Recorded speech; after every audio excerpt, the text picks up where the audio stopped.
Alors moi, il y a une musique qui m'a pas mal marqué et c'est quelqu'un qui me ressemble beaucoup qui l'a faite. C'est la musique de transition vers la seconde partie du documentaire. Pourquoi? Parce que elle arrive vraiment, enfin c'est surprenant quoi, elle arrive vraiment d'un coup quand on s'y attend pas du tout.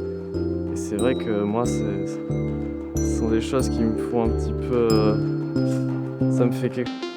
Mais alors qu'est-ce que la musique d'un point de vue scientifique? Pourquoi c'est si extatique d'écouter de la musique? C'est une approche thérapeutique et sympathique. Non, rien de soporifique, plutôt psychophysiologique. Il y a des gens qui mangent parce qu'il faut manger pour pas mourir, mais il y a des gens qui aiment vraiment manger pour qu'ils c'est un plaisir. La musique c'est un petit peu pareil, il y en a qui en écoutent parce qu'il y en a partout et d'autres qui vraiment ont une appétence particulière pour la musique. Avant on pensait que c'était traité par une seule zone de notre cerveau et en fait on s'est aperçu avec les nouveaux moyens de neuroimagerie que c'était faux et qu'en fait la musique était traitée par l'ensemble des zones de notre cerveau, que ce soit la mémoire, les émotions, la motricité, le langage, et ça modifie structurellement le cerveau.